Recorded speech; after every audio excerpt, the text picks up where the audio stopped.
All right, so welcome everyone to this project update webinar on how we can enhance DHIS2 for health campaigns. So my name is Caroline Leon, and I'm a DHIS2 functional analyst with the DHIS2 product team here at the HISP Center at University of Oslo.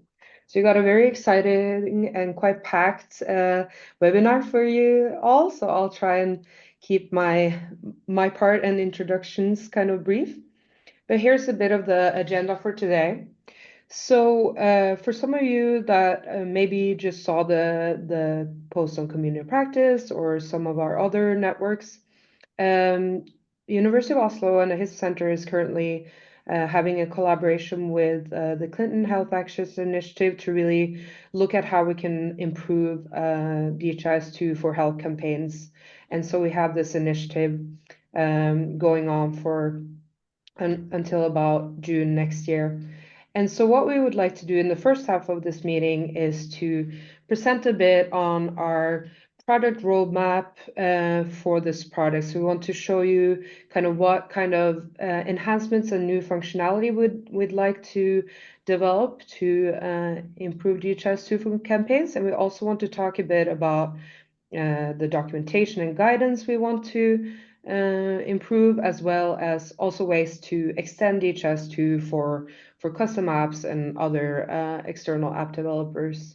Then hopefully we'll have a little bit of time where you can all, if you have any initial input or questions on what we have presented around that roadmap, we will hopefully have a little bit of time for that as well.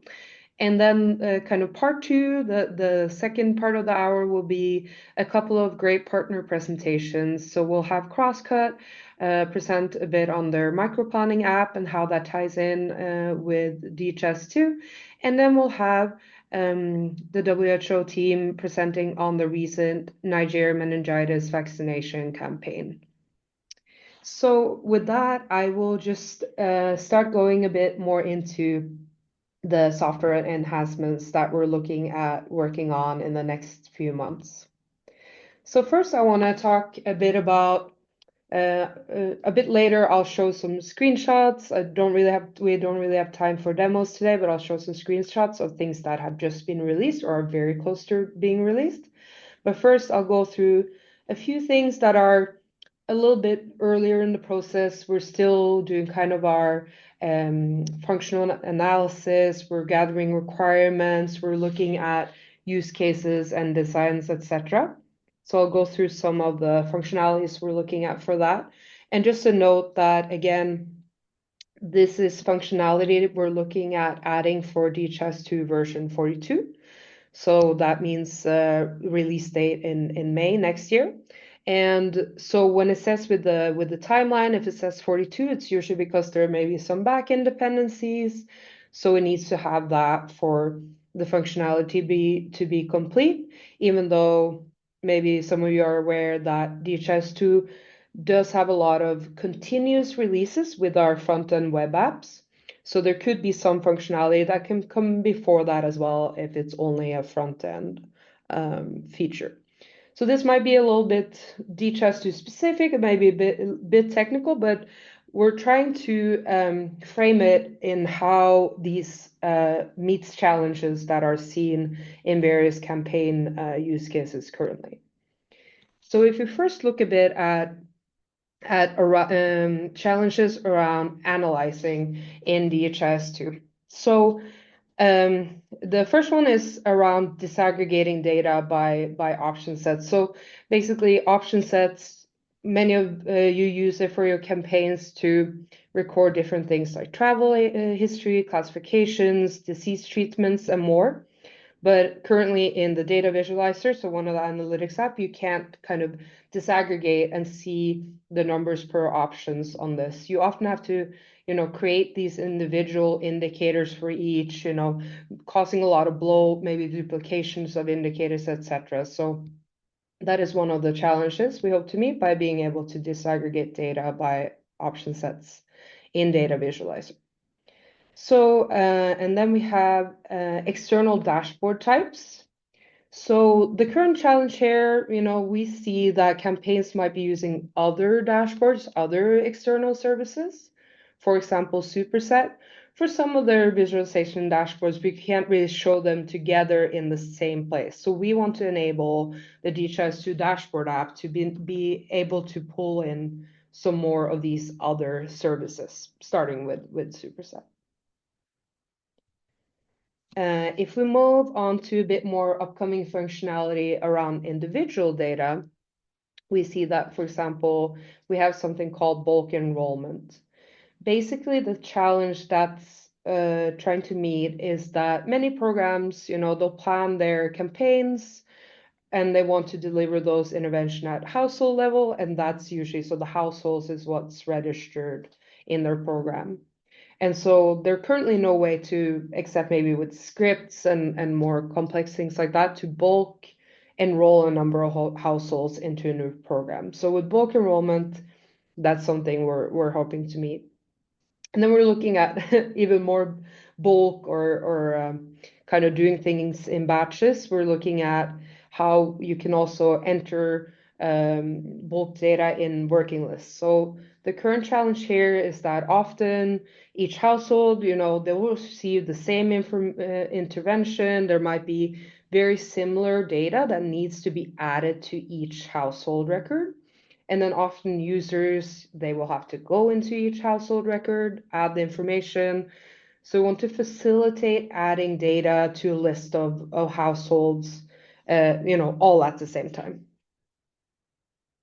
So if you have any comments, please add it in the chat and we'll try and answer some of them later. If people on my team can help me gather up some good questions at the end. So some more around, meeting challenges around individual data. So this first one is a bit technical, but those of you that know the data model with DHIS2, if you have several enrollments in the program, data values for the so-called tracked entity attributes will always be the value that's entered in the latest enrollment. And this can be problematic because if then a household, a spray site, or something have several enrollments within the program, the history or historical data for each attribute is not persisted. So we're looking at if you can have specific enrollment attributes. These will be per enrollment, and we will be able to keep this history. And then we know that there's challenges with kind of exchanging or integrating tracker and aggregate data. So here's something we're doing continuous efforts. We see that the challenge is that people need to be able to, efficiently and exchange their tracker, individual campaign data into their aggregate HMIS routine instances, for future planning, for triangulation, to be able to even compare or combine campaign and routine data. Then we have some upcoming work more around configuring and configuring the metadata in your system. So we're looking at deduplication and merging. So again, current challenge here is that implementations might have a variety of duplicating, overlapping, indicators, data elements, maybe even programs from different rounds of campaigns. And there's no way of kind of merging them together or aligning them. So we want to look at expanding the ability to merge some of this metadata. So for example, data elements, category combination, indicators, program, and maybe some more. And then, as I mentioned, we also want to make sure that we look at how we can extend DHIS2 for custom apps, for external app developers, to in general just facilitate app development. So we have some activities here as well around app version management guidance. We're looking at a new next generation app platform where it will be, very like same interface for all apps, better development experience, better security, and we're also looking at developing an online app development academy. So that's a lot of work that's ongoing and coming up.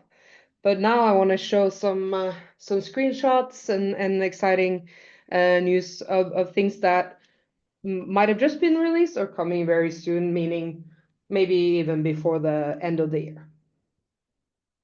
So we're currently working on a new maintenance app. It's available on the App Hub called Maintenance Preview.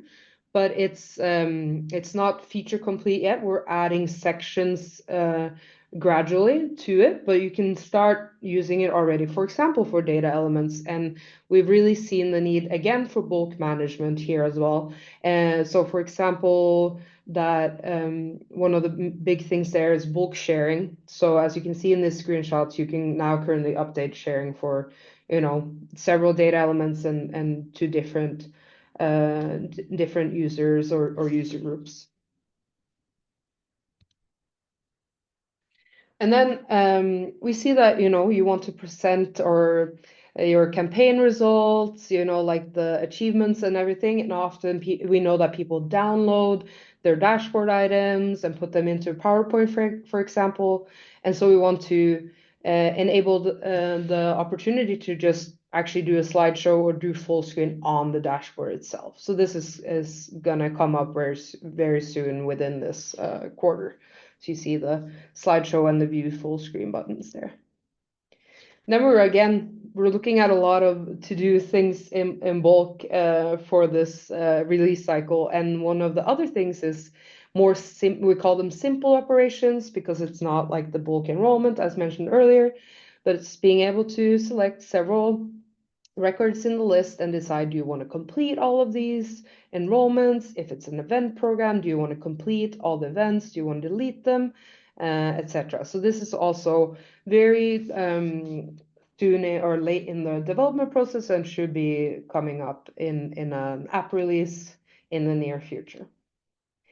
And then we have for the Android app, which is one of the things I think partners earlier have raised a lot and are very excited about, is the issue of capturing coordinates and the accuracy of coordinates, that we've heard from campaigns that there's a lot of inaccuracy, and so we've really tried to meet this. So what we've done, and this is in the Android version that will be released within the next month or so, we have added, so you see kind of this accuracy parameter when you're capturing the current location. It will kind of show you, it'll go from low to good. It'll show you what your range is.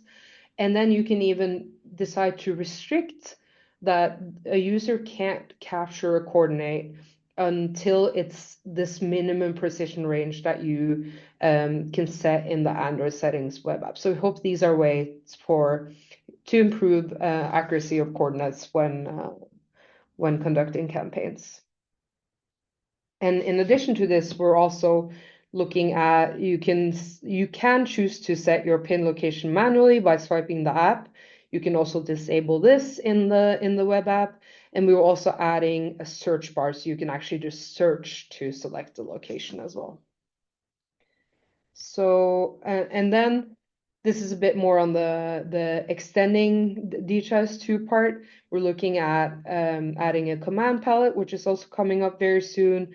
So it'll be easier ways of kind of having shortcuts to not only apps, but sections within apps, and different shortcuts and commands here. So, and this will also be expanded as we go along. So that should also be released before the end of the year. So I think if Vito is ready to talk a little bit about documentation, I will hand it over to you. Do you hear me fine? Hmm? Do you hear me fine? Yes, go ahead. Yes, okay.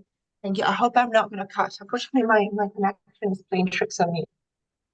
So, from my side, just a quick overview of the existing documentation and existing resources when it comes to campaigns. As you see here, we have quite an extensive site of documentation that encompasses use, design, and implementing DHIS2 for pre, during, and post campaigns. Though at the moment, this documentation it's purely conceived for immunization campaigns. So this is something that is definitely it's becoming more and more a limitation. As a matter of use cases, this type of documentation, all three chapters, they have embedded throughout what has been called like DHIS2 in use. So different examples coming from countries and how they use the different functionalities or how they interpreted and reconfigured the functionalities in order to start using DHIS for their campaigns. And of course, there are also impact stories that have been published, and of course the different groups, but not just HISP groups, like any other organization or private people that decide to use DHIS for different campaigns have been sharing also in the community of practice. So there's plenty of documentation there as well on use cases. And finally, as of now, when we have when we talk about immunization campaigns, we also have the toolkit. We have the SIA toolkit for real-time monitoring of campaigns when it comes also to triangulations for routine data. And of course, I actually forgot to add it in the slide here. We also have the ITN campaigns and the residual spray campaigns as well, as a matter of proper toolkits that can be downloaded and can be started being uptaken during implementation. Next slide. So when it comes to what we would like to do in the future and things that we need to improve a little bit, as I was saying, turning that type of documentation that we already have into something more transversal, so that it would account for a more generic approach when it comes to principle for uptake, designing, and considerations, like be it even like, for example, hierarchies or user management and things, and the triangulation and things like that. There are like more generic concepts, but that could encompass the different type of campaigns. So it's not just SIA, but we're also talking about ITN distribution, residual spraying, and even just like one-shot activities distributions like SMC, vitamin A distribution, and such. So so it could cover for different use cases and different purposes, and of course then with the more specific documentation that goes for the actual activity per se. So there is something more generic that takes into consideration the different generic concept, but then like when it comes to translating this type of concept for, let's say, ITN distribution, then these can be examples that can be followed for countries to adhere or just take into consideration. Another thing that it's definitely going to fall into the to-do list is to improve the documentation for microplanning, which is going to cover, of course, geo-microplanning, of course, and but also to explain a little bit more in detail, which is an exercise that we've done specifically with different implementations, but we don't have a generic guidance that can be shared openly quite yet. So that, for example, tools like the WHO microplanning tool out there can be also translated so that it has the DHIS counterpart that can uptake also and support into that process. And that will become a part of the documentation so that countries can start uptaking it. And of course, we would continue documenting use cases, so to align things that are in common, downfalls, so we could actually improve configurations and necessities that could be there for the different use cases. And of course, continuously updating the repository of the different use cases that are actually a great source of inspiration and give us really the reality check on how the system is used. So this is like the snapshot very quickly of what we already have and where we would like to go with different use cases and documentation. Thank you, Carolina. Thank you a lot, Vittoria, for that input.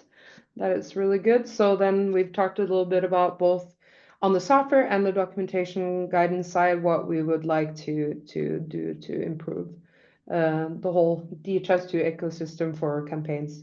So we're going to have a few minutes for maybe some partner feedback. I saw there were a few questions in the chat. Just going to say super quick, some next steps just for this part of the webinar is if you're interested in being kind of early adopters or testers for any of this upcoming functionality, or even review some of our, guidance when we're drafting it and everything, let us know. I have the email there that you can email, because we're really looking at, user feedback and early usability testing for some of this functionality. We do have a Slack channel as well. We haven't had that many people joining it, but we would love that to be more active and with partners and project updates. So when sending out the recording, I'll probably send out an invite link to that too. And then we're probably going to do another webinar in early 2025. There's a lot of, as you can see, lots of functionality, lots of exciting things happening. And so reach out as well if you'd like to be one of the partner presentations. You see the ones we have today, and maybe that is something you would like to do as well. So yeah, now I will hand it over to see if there are any questions. If anyone would like to unmute and just ask, we can do a couple, or I can do some of the ones in the chat.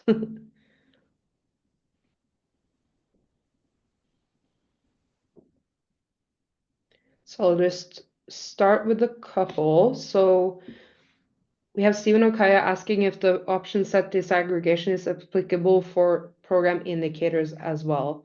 So I might defer this to some of my colleagues on the call, because I know we're doing a bit with program indicator disaggregation as well, but I don't know if we have any specific answer to that. I don't know if Mike or Marta or someone has. No, I would just add that the specific one that you showed about the option set disaggregation is about the option sets. The program indicator disaggregation is also a feature that we're working on, Mhm. and we are hopeful that it will also be in 42. Correct. We can try and have some updates on that in the next webinar or something like that.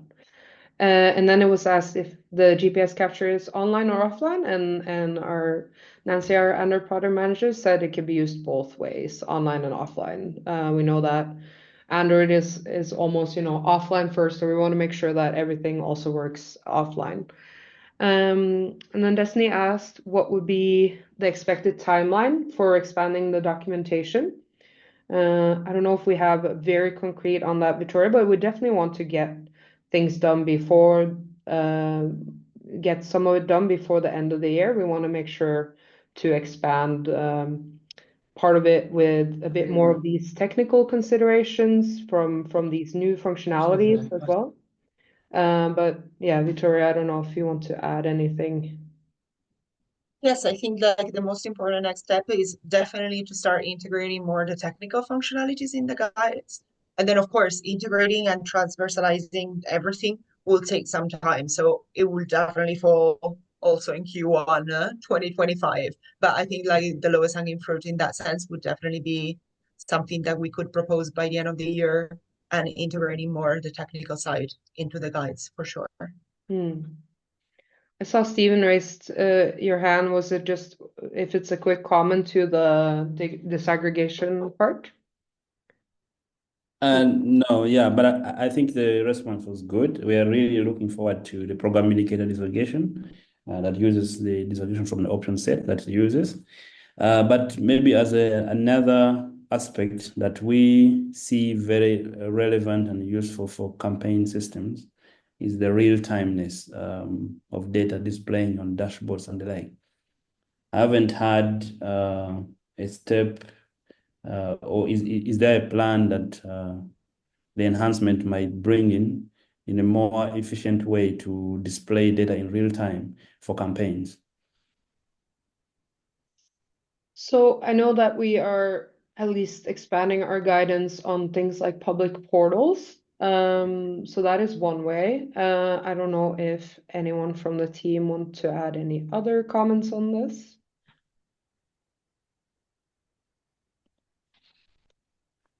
Scott normally talks about the S-Ray connector for supporting this public portals approach.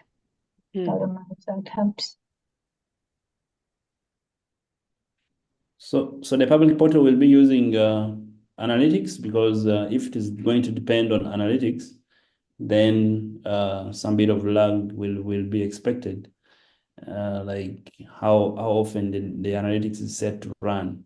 And we've seen from Uganda's cases where we have much data, and then when we configure a smaller time interval for analytics to run, it kind of becomes an issue. It doesn't complete to take the next time for running. And also in terms of performance, we've seen quite a number of issues that is highly affected. Would really love to see the team come up with something that is more, stable for real-time display of data for campaigns. And since it's always just like for 1 week or 2 weeks, it's something that we can really look into. Yeah, thanks for that. And I forgot to mention that this wasn't an exhaustive list of the functionality. There's a few other things that we will also work on that is related to campaigns, and analytics improvements is one of those things, because exactly we know that when people have been having campaigns and trying to run analytics and dashboards basically haven't, worked very well. So this is a very good requirement and something we'll look at, and also with the continuous analytics improvements. So we know that this is a very pertinent issue. So we have something on the roadmap for that. It's just not as doesn't have nice screenshots to show, but we will definitely be working on it.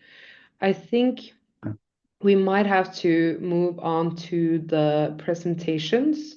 So maybe the remaining ones can be responded to in the chat. I do think the integration of superset that Elia asked about, I do think it's similar to the BAO implementation, but I'm not completely certain. And then about the mobile money payments, that sounds like a little bit of a bigger feature request. So maybe that's something we can take offline, Poppy. So I would like to, if Crosscut team and Quit is ready, I'll probably stop sharing and give the floor to you. Great, thanks so much.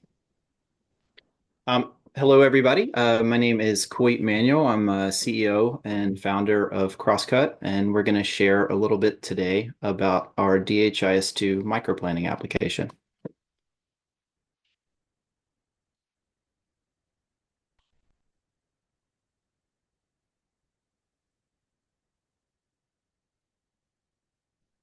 So microplanning, what is microplanning? A lot of people mean of something a little bit different when they refer to microplanning, but generally speaking, it's about public health planning below the district level. This is a big part of something that's involved in almost all health campaigns. So common elements of microplanning involve identifying the settlements to be targeted to make sure no spots are missed, creating maps to support the efforts, estimating populations for communities, and then forecasting the supplies and resources that are needed to carry out the campaign. So mapping is a big part of microplanning, and it's incorporated into all of the WHO guidance for microplanning. So with maps, the most commonly used map for health campaigns is the catchment area map. So catchment area maps show the geographic area that's serviced by a particular campaign site. This could be a vaccination post or some other type of outreach center, health clinic, etc. Often the catchment areas are used to delineate where teams are servicing. So saying this team is covering this area and this other team is covering the area over here.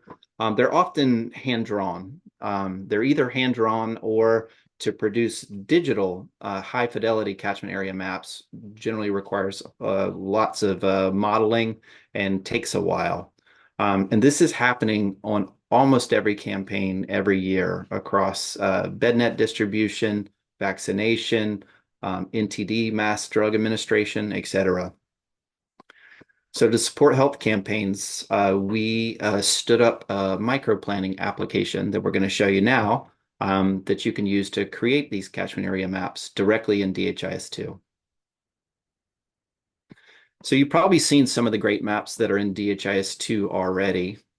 Maybe you've tried to use some of these maps to support campaigns. So here we're seeing one that's showing the district lines or the provincial lines, and then a series of health facilities, and kind of pointing out these sort of patches here. There's not always clear delineations on who's serving which areas that are far from different sites. So catchment area maps help programs this is why WHO and others support this approach, is that it helps with the delineation of work and indicating who's servicing which operational areas. So this sort of gives you an idea of what those look like. So you can compare the two approaches and see how catchment areas might help a health campaign in terms of delineating and parceling the work. It also then starts to help to estimate disaggregated populations, right? So maybe you have population estimates at the district level, but it's hard to then allocate or parse those out among a set of health facilities.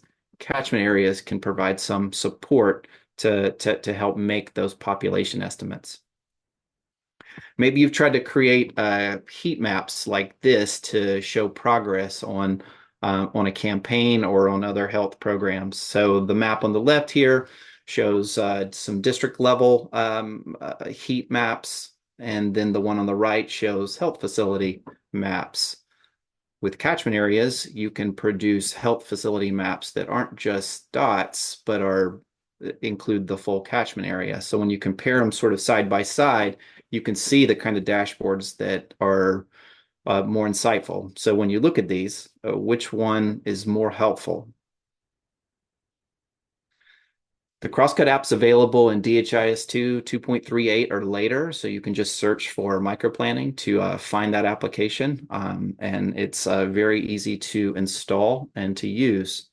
So with that, I'm going to stop sharing really quick, and I'm going to ask my colleague Brianna to share her screen, and we are going to take you through what that experience looks like. So here we see a demonstration instance of DHIS2, so you can go and search for the microplanning app, and there it is.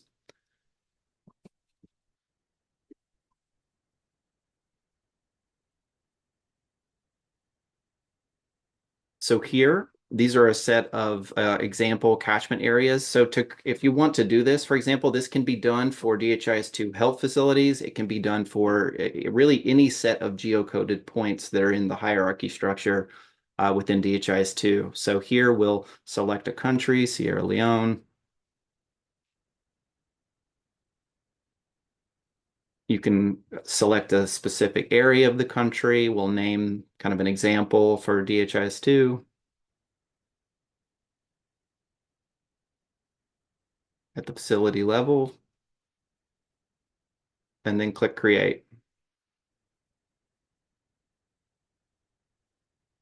So obviously the workflow is extremely easy, but what I think is really cool about this is that right now you've essentially kicked off a piece of analysis to produce those catchment area maps. So this is taking the land cover, the presence of roads, elevation, all of the population layer, all of those different pieces. It's taking the DHIS2 health facilities, and then it's essentially parceling out and assigning the different pieces of the country, of the area, to the DHIS2 site. So now you can see that the job's finished running.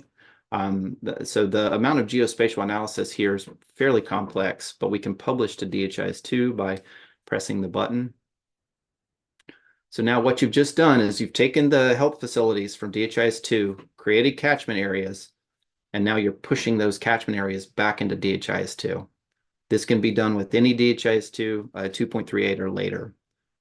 So now if we go to the maps application within DHIS2, and you want to add a layer, you can see, so this could be a thematic layer, it could be this administrative layer here. So we select.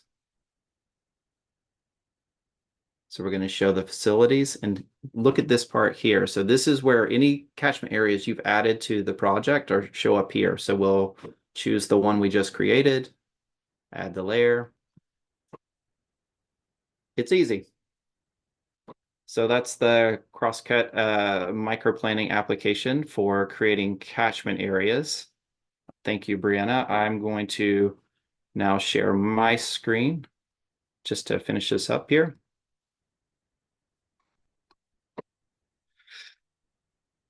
So the Crosscut app, we developed it actually a couple of years ago. It was a finalist for DHIS2 App of the Year in 2022. So we worked very closely with the University of Oslo to develop this functionality. So we do have a signed MOU for supporting geospatial mapping work. Yeah, as I mentioned, we collaborated to make sure that any functionality we were developing with an app was complementing and able to be incorporated directly within DHIS2. So we're excited for about the coming year. So we are actually planning to add some new functionality to the microplanning app. Specifically, one thing we've noticed is that almost every program across almost all countries go through a process of issuing out lots of spreadsheets to the districts to then complete and tabulate their microplans, and then they return them back. And this process happens on a very frequent basis. So we want to incorporate the ability to issue and then ingest those microplanning templates with district health officers directly in the application. The other one is we have had requests for being able to generate printed maps. So we want to add the ability to generate beautiful, large printed maps that can be printed to support health campaigns. So this is stuff we're planning and to release in 2025. So if any of this sounds interesting or you want to speak more, please feel free to reach out. I'm Coit Manuel again, and this is the wonderful team that I work with every day to do stuff like this. So thank you. Thank you so much, Coit. Yeah, I think this is a really great example or showcasing an app that's kind of being built in that greater DHIS2 ecosystem, and a really great partnership. And yeah, super excited for the new functionality as well.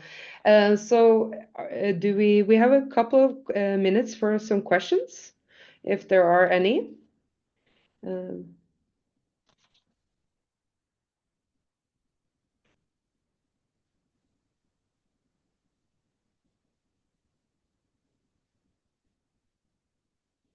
If not, we can also This is Kim yeah. from DA. I'll jump in. Coit, thank you very much for that presentation. Can you tell us which countries you've seen that have used the microplanning application?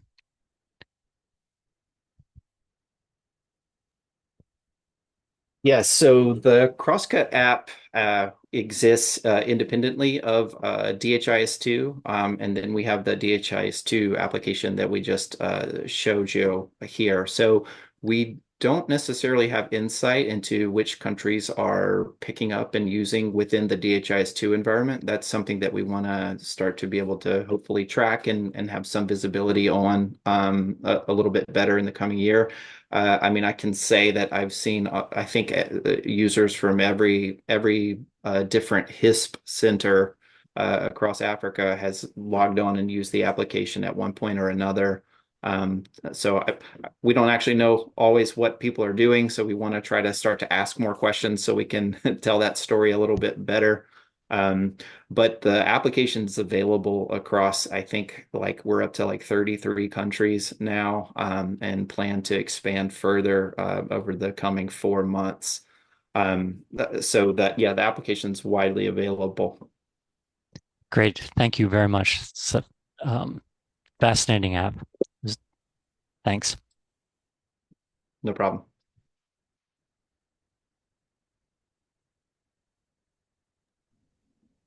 Any other questions?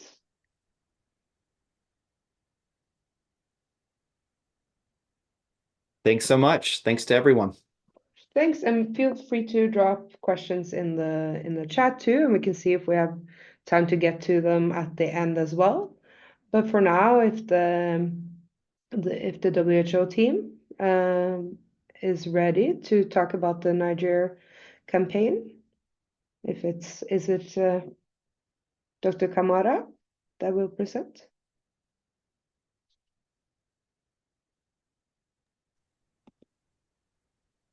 Hello, do you Hello. hear me? Yes, we hear you.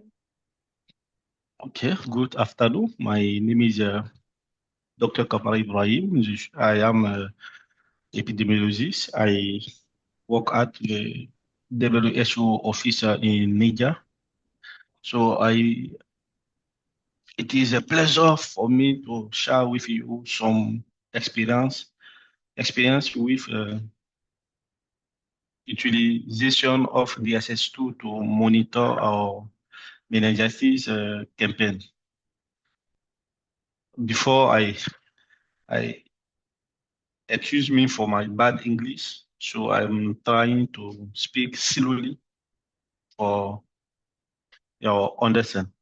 So can I share my Yes, you should be able to just share your slides.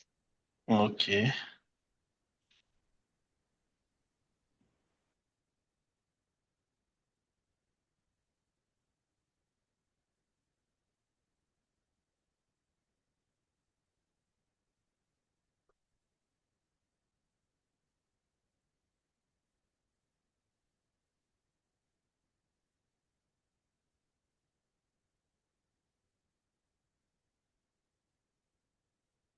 Please, Caroline, do you have my presentation? Can you share, please?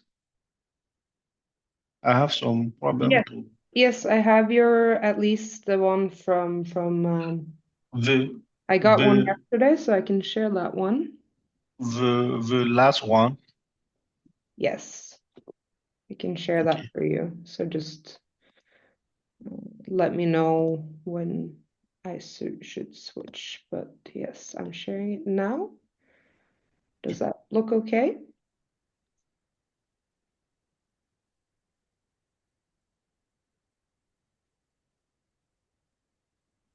Okay.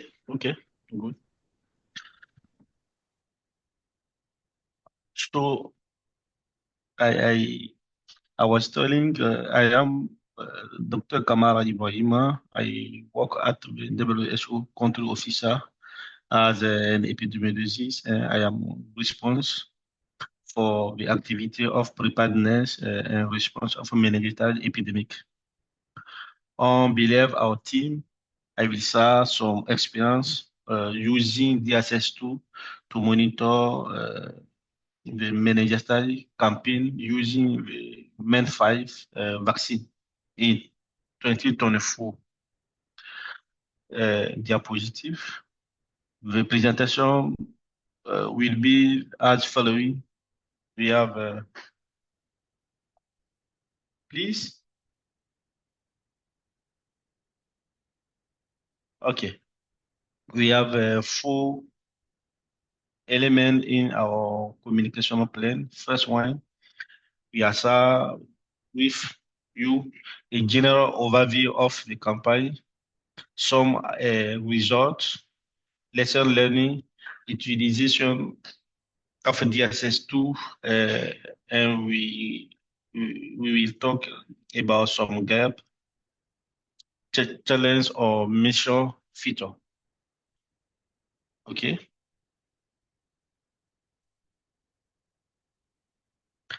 Alors, so before, let me introduce our countries. Niger is a francophone countries. They are a large country that which have more than 1 million square kilometer and 25 million population. Niger is in the meningitis belt in Africa. It have 7 countries with a border, have a medical system have three levels: the community level, district level, and the third level is the ministry. They have 72 health district, one central laboratory who can give all the confirmation for the pathogen. For the surveillance, we have three tools. The first tool is the DHIS2, because DHIS2 is the tool who can use by all of the program, but we are working together to have a interoperability with DHIS2 and all of the tools that can data collect in the ground or health facility.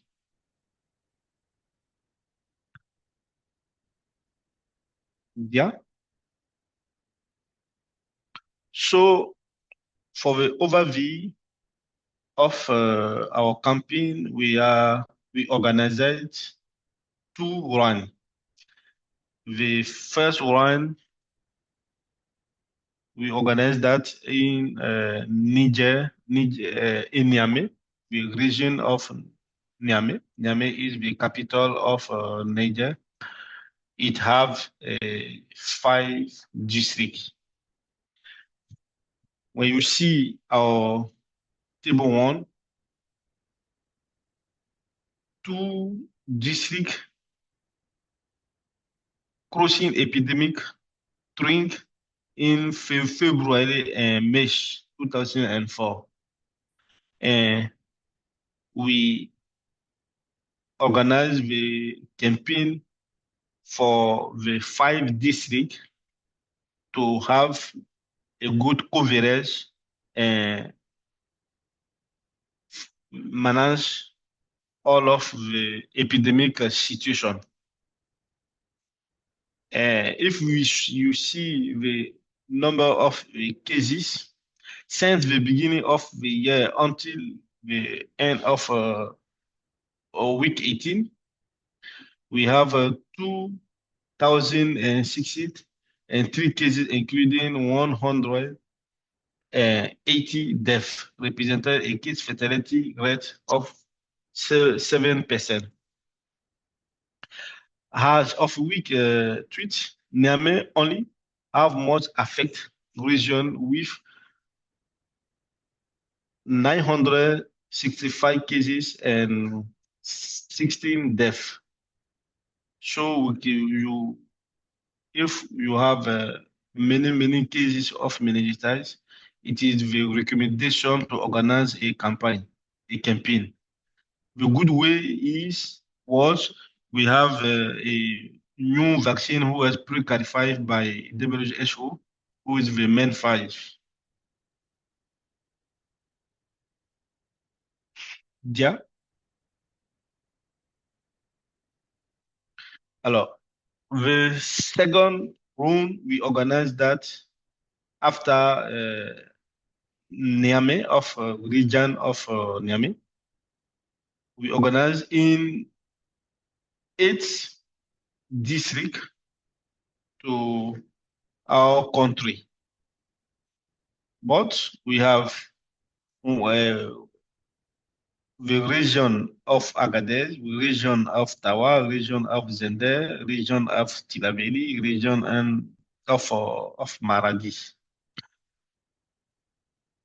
We planning the campaign and introduce requests to ICZ, which give to the country more than 2 million doses of main 5, and we organized the campaign. The challenge was how we can monitor the campaign and have a data in the time that we request of our colleague from SQ IFS teams from Lobe to help our team to organize the assessment and all of the activity using by DHIS2. With that, we do some activity before we organize the campaign, like that, training, like that, development of all of the took. Yeah.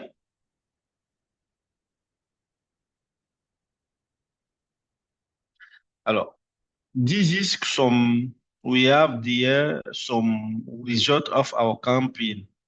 The first campaign in Niamey region, we recording good vaccination coverage with disparity between some health districts. Those under 15 years are more numerous among the vaccination targets. The population is relatively young in Niger. Also, vaccination is accessibility for the community. When you look at of in your right, we have sometimes 103% of coverage, administrative coverage. Diapo. Slide, please. Okay. For the second result of our campaign in 8 health districts, we have also a good administrative coverage,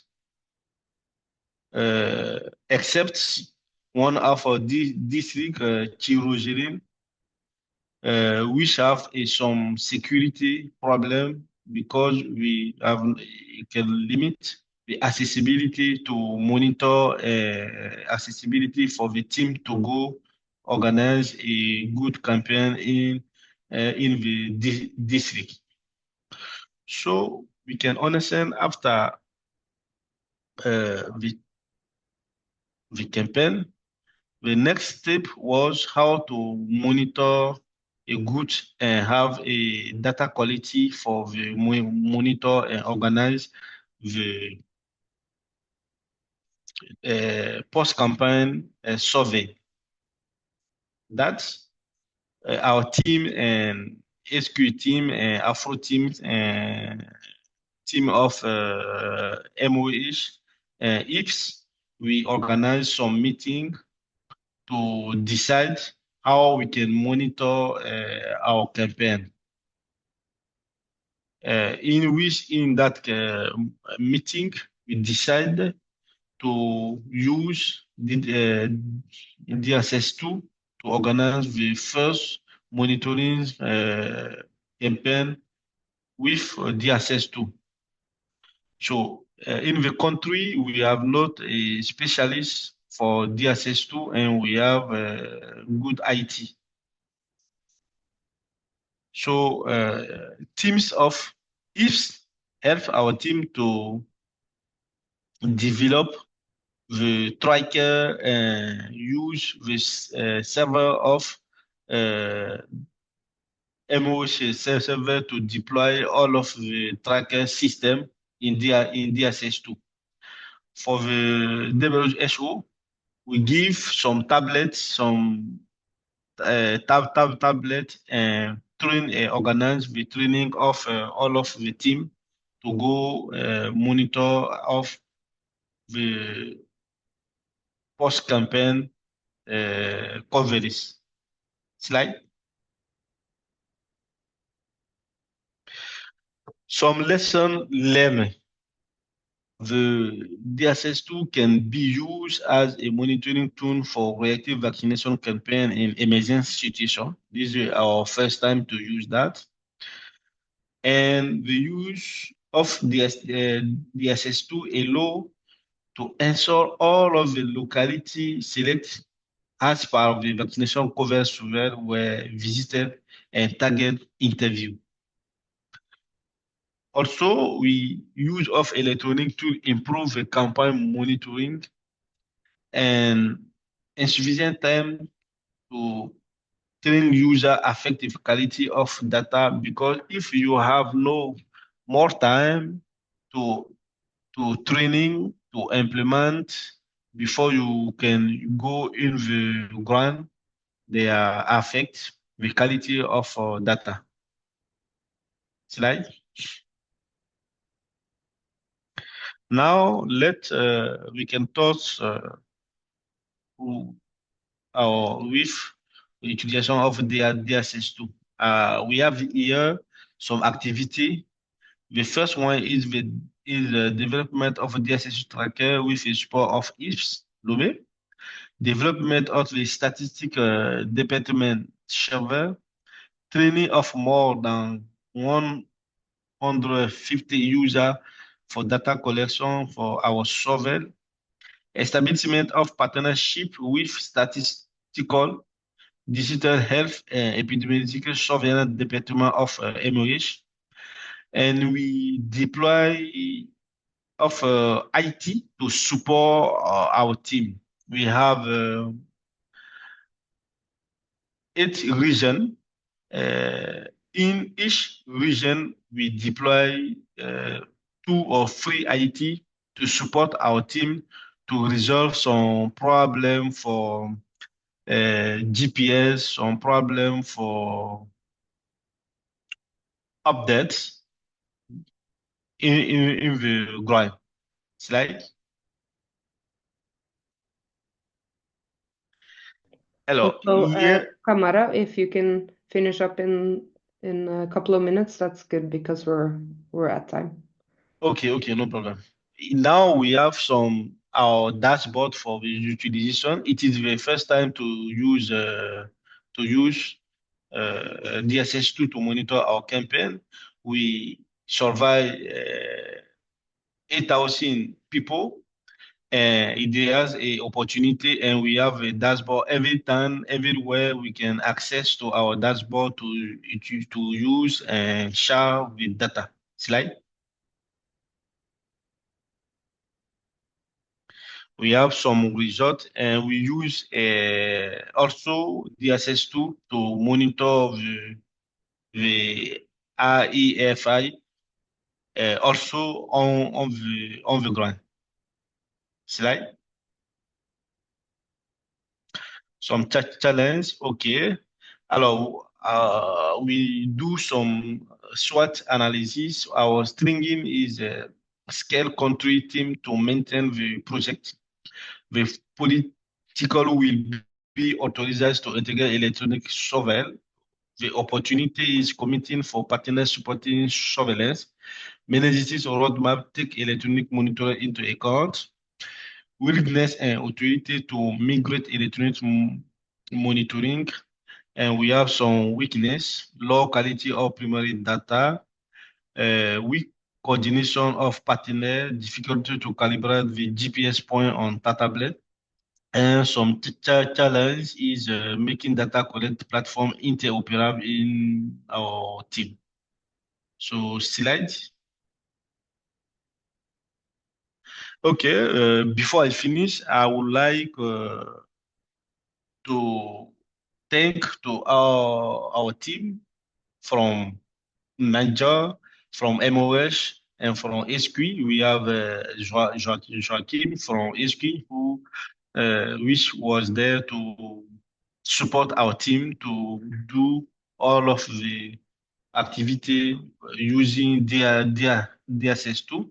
And thank you also for the opportunity you give all to share with you some results. And we are apologize for the quality of our English.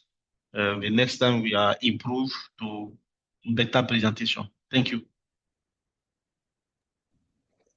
Thank you so much, and it was a great presentation and lots of interesting info. So sorry for rushing you at the end there. So I think we are at time, unfortunately, but this was really great, and I'm sure people can reach out if they have any follow-up questions.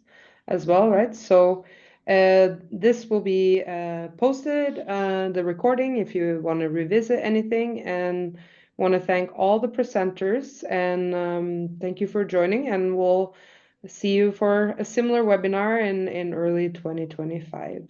So thanks all.